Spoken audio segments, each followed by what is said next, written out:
Have you told your friends that you see ghosts? Oh, absolutely not. Gina Rodriguez returns in Not Dead Yet. I'm back, baby. Who is that? Oh, she's the obituary writer. And Brad Garrett joins the brilliant ensemble cast. Titan, Maverick, Titan of all Mavericks. These are all words used to describe me. Not Dead Yet. Season premiere. Tonight, 8:30, 7:30 Central on ABC. And stream on Hulu.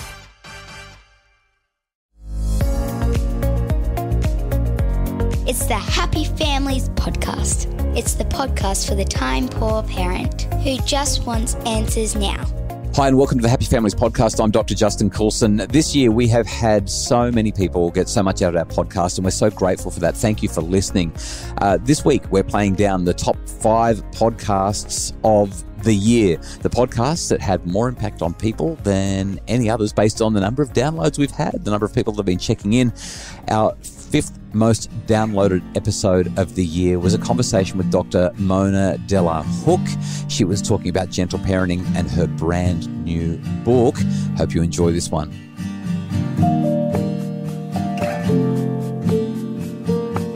Today, a guest on the podcast that I have been following from a distance for ages. I'd like to say a decade. It may be something like that, a bit more, a bit less. But this is somebody who I just think gets it when it comes to parenting. And I finally plucked up the courage to get my team to send an email through, and I got an instant yes. A warm, an enthusiastic, a positive instant yes, which was such a thrill.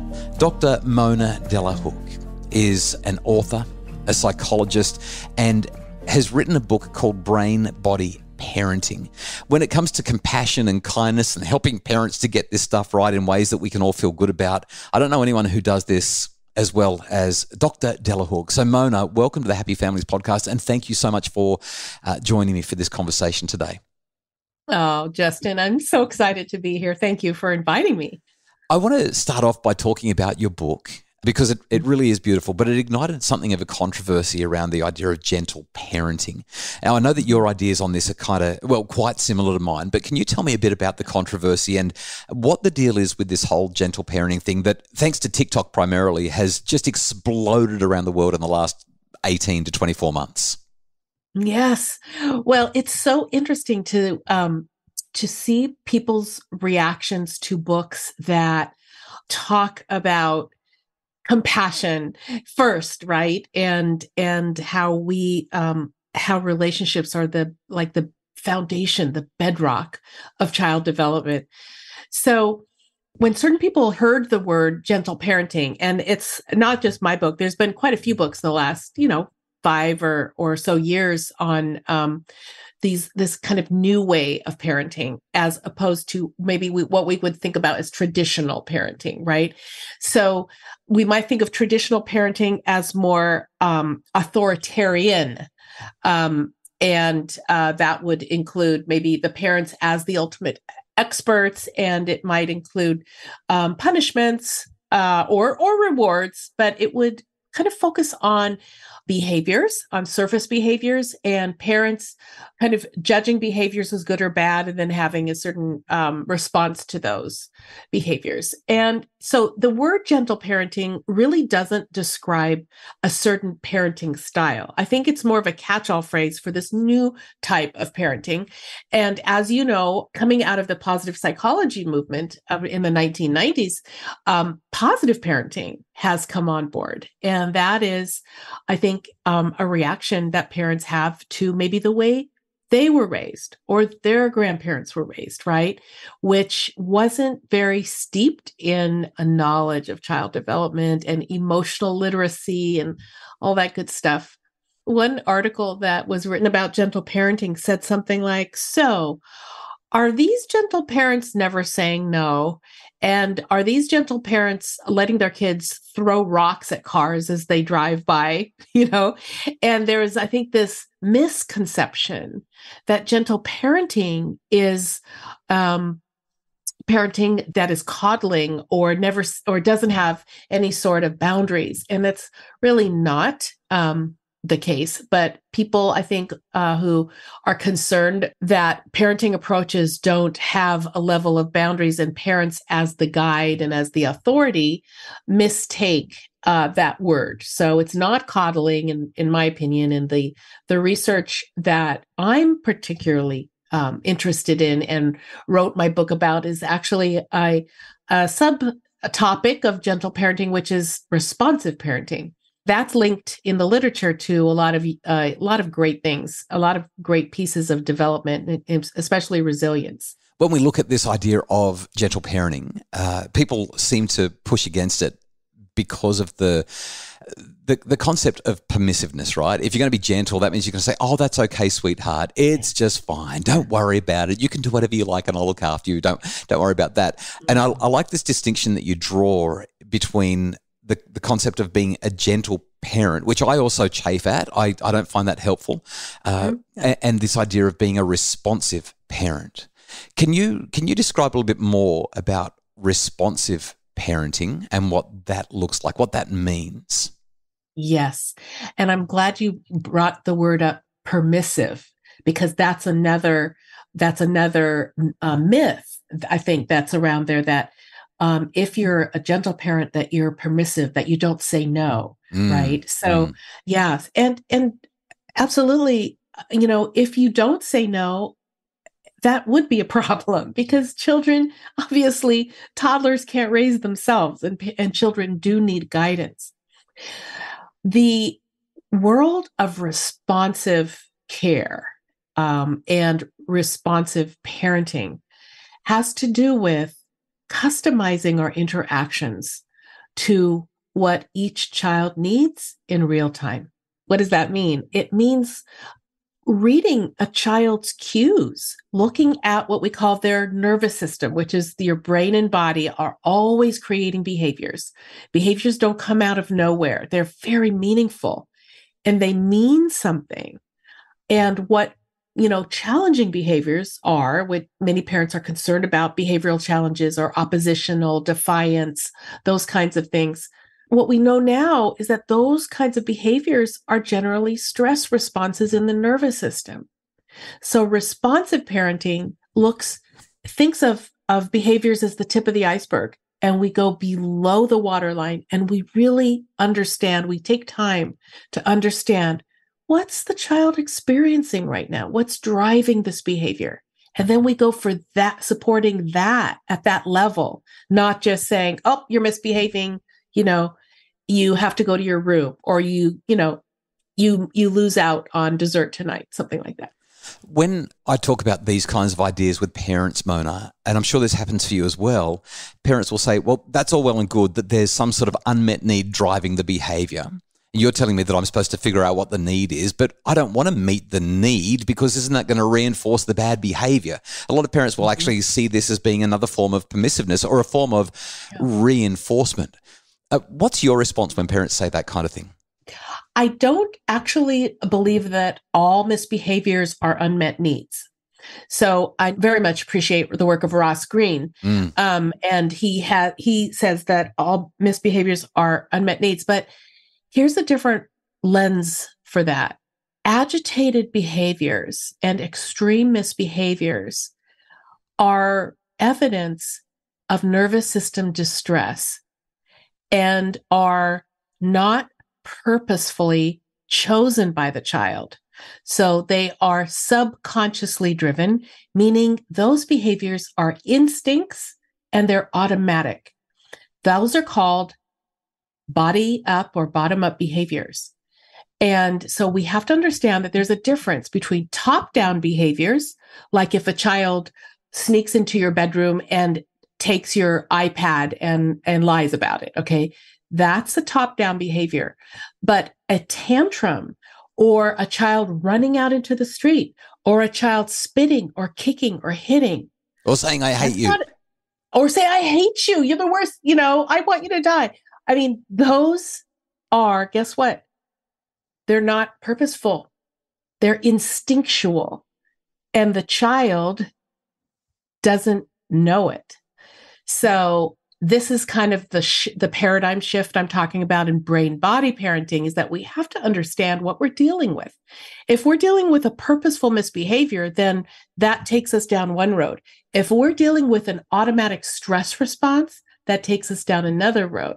So when parents say, I don't have the time to become a detective, that I get it. You don't have to be a detective. All you have to do is stop and observe what's happening on your child's body. We call them behavioral biomarkers. And that's going to give you a clue. You can do that in 3 seconds or less. So give me a practical example. I've got a child who's screaming, I don't want to go to bed. I'm not tired. You don't know anything. I hate you. You're the worst parent in the world, because they're 3 and they're excited to hang around with their 8-year-old brother or sister who's having all the fun and staying up an extra 30 minutes. Yeah. What's the responsive parenting approach? What's the response to a bottom-up nervous system explosion that's leading to this challenge? Because it's so different to the traditional way of parenting. So different. Yeah. Okay. So we really quickly take into account 3 things. Number 1 is that development of self-regulation. So we know that this 3-year-old does not have something called self-regulation. I know plenty of adults that struggle with that. And plenty of adults. That's right. That's a steep learning curve. Yeah. So first of all, there's something called the expectation gap. And we think that little ones, just because they can control themselves some of the time, that they should be able to do it easily all of the time. Completely wrong. So self-regulation is not there. That's your background information. So what do you do? Okay.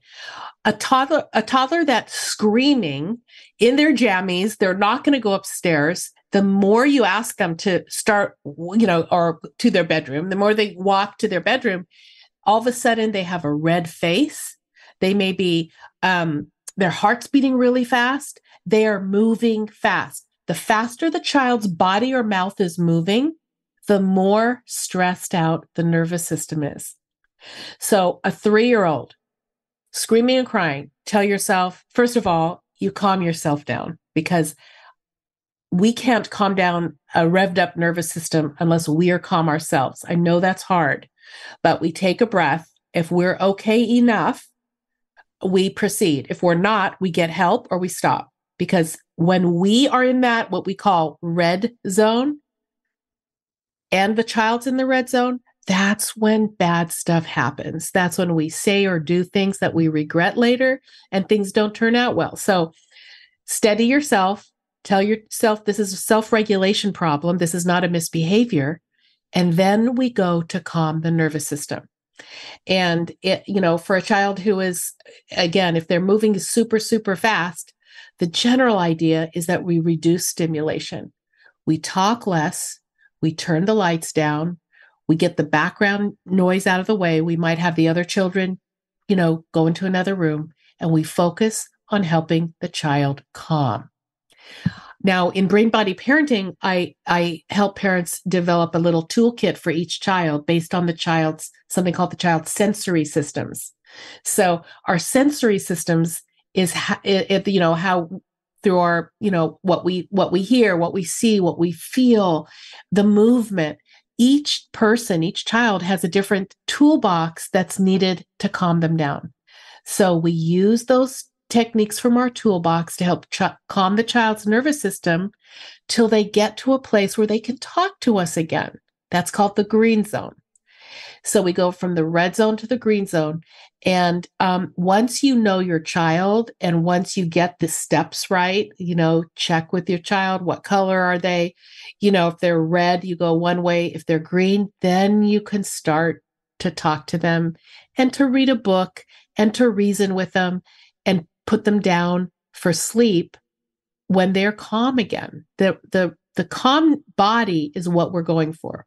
I feel calm just listening to you talk through the process. Something that I talk to parents about all the time is that when emotions are high, intelligence tends to be kind of low, and also that emotions are contagious. So we catch our kids' chaos and their cranky and their craziness, and they also catch that from us. So everything that you're saying there is really beautifully in harmony with the approach that I'd normally share with the parent. That's so true. Emotions are contagious. Yeah. And this idea, I'm fascinated by the work that you've done in brain body parenting. I know that resilience is something that parents are really worried about at the moment. Some parents will say, "Oh, but if I'm going to respond to my child like this all the time, number one, I don't always have the time for it. Like, if we've got to get out the door to school, they've just got to get in the car, and I'm not going to sit down and try and calm their body down. I'm going to be late for work." So there's the practical realities of it that a lot of parents will struggle with, and I want to ask you about that. But I also want to talk to you about how this affects the resilience of the child in terms of working through hard things. I know that's an area that you've really concentrated on in the book. Yes. I know that's a double-barreled question. It's two questions in one. But I wonder if you can, first of all, talk about the time constraints issue and the practicality of always being responsive. But then also what that does for resilience, if you can just sort of have one flow into the other. Well, let's first talk about the practical, because I think that's so important, because I'm sure neither of us want parents to be listening to this and thinking, well, I don't have time to do it right, and we don't want more parent guilt. We are burdened enough as parents, right? We don't want to be beating ourselves up. We want so much self-compassion. So I don't have time. Yes, you're right. And our collective cultures aren't set up to develop resilience very well.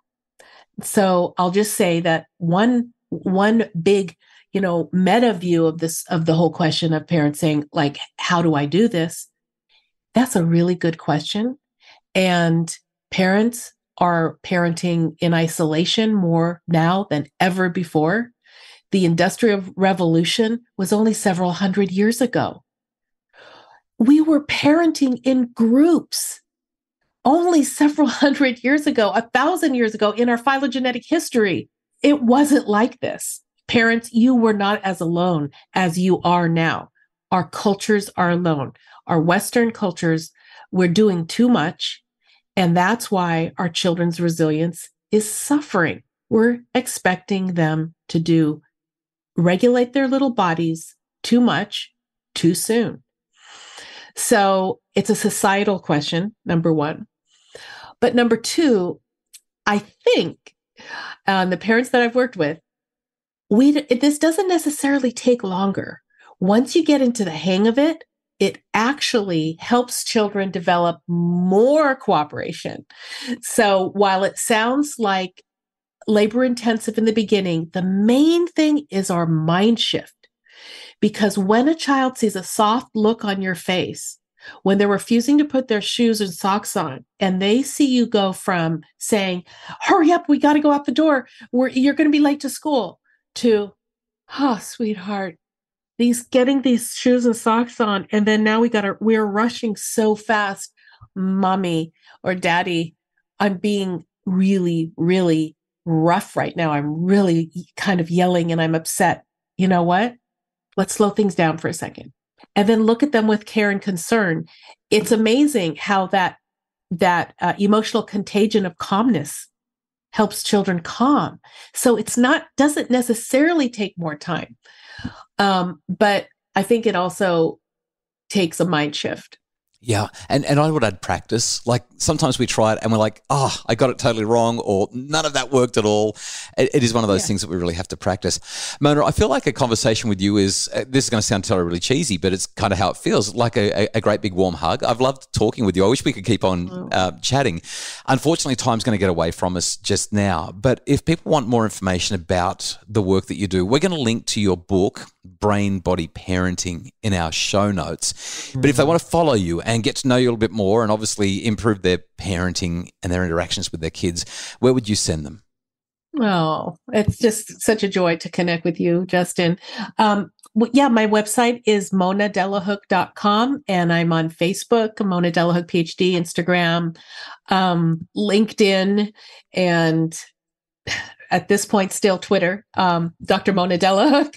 So find me anywhere. And I would love to connect with people on social media. I post interesting studies, tips, and kind of neuroscience-based information as I translate it for parenting as every day, as whenever I can. Well, I appreciate it so very much. Lovely to talk with you on the Happy Families podcast. Thank you again.